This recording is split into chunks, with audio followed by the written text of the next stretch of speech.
eat because you have something that's missing. You have something that's going on inside of you that tears you up, and that, you know, it's so for me personally, I had a lot of things spinning out of control in my family life and in my personal life, and that was one thing I could control.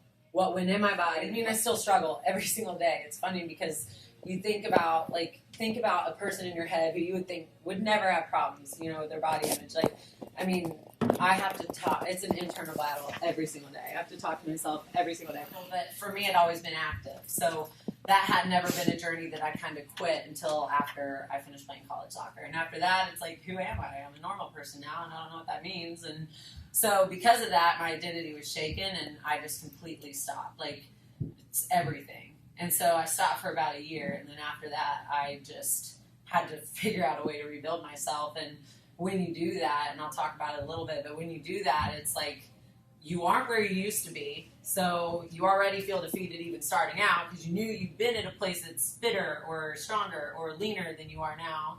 So you kind of wind up living in the past a little bit. What's healthy? And I think balanced is healthy. Balance. Yeah, absolutely. Having energy to do things I need to do. I love it. Energy. Aaron. Just being strong, I think, both mentally and physically. Love that answer. So health is a lot of different things. So when if you think of, oh, someone's healthy, it's like you think this like marathon runner, they could go do 5 mile, which is awesome, you know, but like that's not health.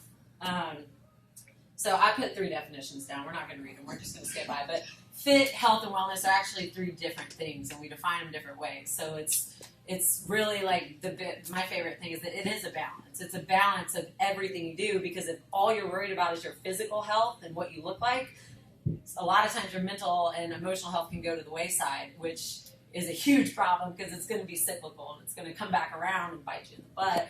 What's the point of exercise, Marcia? Health for your Health, yeah, for good health. Helen? I have no idea. That's a fair answer. What's the point of exercise? Yeah. I think it gives me energy. Energy, absolutely. You know, you think it would lessen your energy, but I think it gives me more energy. Absolutely. Kat?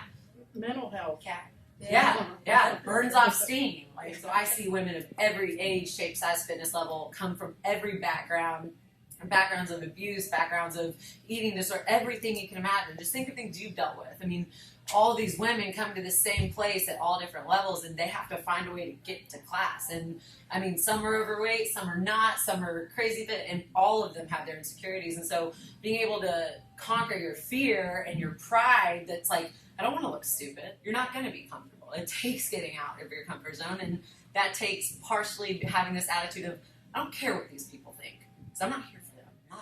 Okay, this is something I want to like demolish in you guys right now, because I'm super guilty of this, and I've been really guilty of this in the past. All or nothing phenomenon. You're either going to give every single bit that you have. You're going to work out. If you're going to go work out, it's going to be for 60 to 90 minutes. You're going to sweat. It's going to be terrible. You're going to leave feeling like you're going to die. Or, no, I don't have time for that. I don't have 20 minutes, so can't do it, right? All or nothing. And that is such a defeating mentality, because you hear people say, go big or go home. Well, sometimes you don't have the energy to go big, right? And if you go home, you're forfeiting what you could be gaining that you need to gain. So you're going to have your ups and downs. That's something Sharon's story is really going to help you with. But it's not going to, you might be on a high right now. You might be, like, not like one whole year into it, you've lost all this weight, it's so awesome, but eventually you're going to plateau out, right? And at that point, that's when it's when the men are separated from the boys, the women from the girls, right? But desire, I love this quote, so I'm going to read it. Your desire to change must be greater than your desire to stay the same. Another is your desire to stay comfortable can't be greater than your desire to change, right?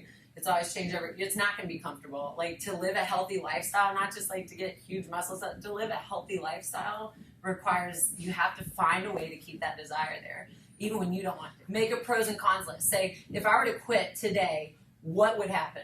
Like, okay, I'd lose all my progress. It's like, as much as your emotions make you feel like you want to leave, the reality and the consequences of what will happen if you do, it's writing them down and having them in front of you can really, really help. So when you're at that brink, being like, not seeing changes, I'm frustrated, I'm tired, I don't feel like it anymore, it's dark, it's getting dark earlier, it's cold, like whatever your excuses are, when you get to that place where you're like ready to quit, write it down and say, okay, if I do quit, I'm going to keep going further. I might be plateaued right now, but I'm going to go down that hill, and it's a slippery slope once you start going down, right?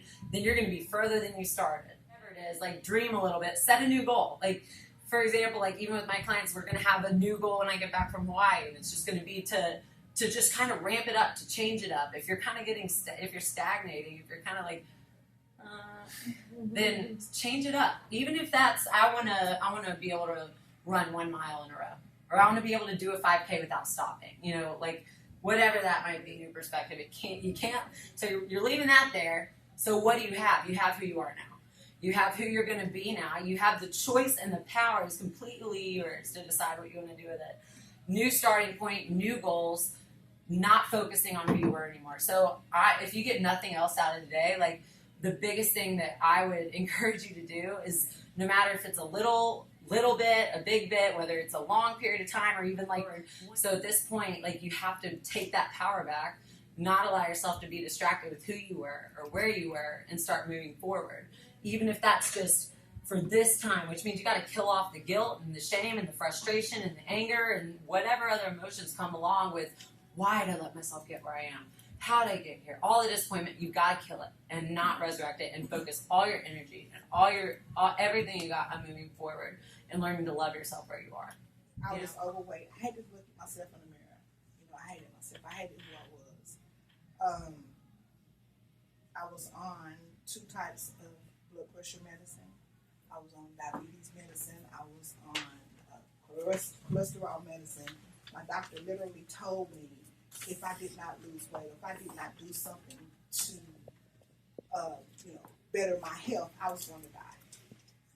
And Sarah came to me and she was like, "You are so beautiful." And I thought, okay, now this woman's crazy. I don't know who she's talking to, because, But long story short, I started going to beauty hunters because that was her thing 3 times. Give it 3 times. If you don't like it, then don't come back. It's not for you. So I'm like, okay, I don't like to be challenged. So, okay, up 3 times. I give it 3 times. So on the 3rd time, I told Sarah, I'm like, well, I'm really, this is really not for me. I'm going to have bypass surgery. Now, I'm still got that in my mind, right? I'm going to have bypass surgery. So this is really not for me. And she said, give me 1 year with you. Working out, changing your eating habits. 1 year. Just give me 1 year. She said, and after that year, if you don't see any progress, then yeah, go have your bypass surgery. But, just give me a thought. Okay, I can do that, right? So I started, training with her. And now it's been almost 3 years, okay? January of this year, I went to my doctor, and I'm off my blood pressure medicine.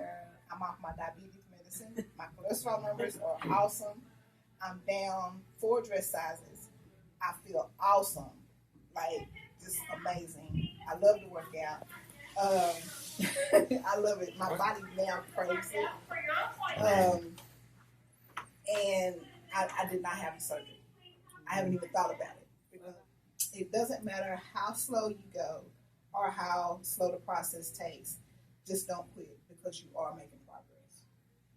And I say that because I feel like some days my process is going slow, but I see that I'm making progress. So, and you're doing it the right way. And remember, when you feel like quitting, think about why you started. She's never felt like quitting. All the time. All the time. I do. And I was like, this is where I need to be. Because you need people that's going to motivate you and get you where you need to be. Because you are going to feel like quitting. You are going to feel like, I can't do this. This is too much. What's the use? You're gonna feel like that. But at that point is when you need somebody to pick you up and say, okay, you got this.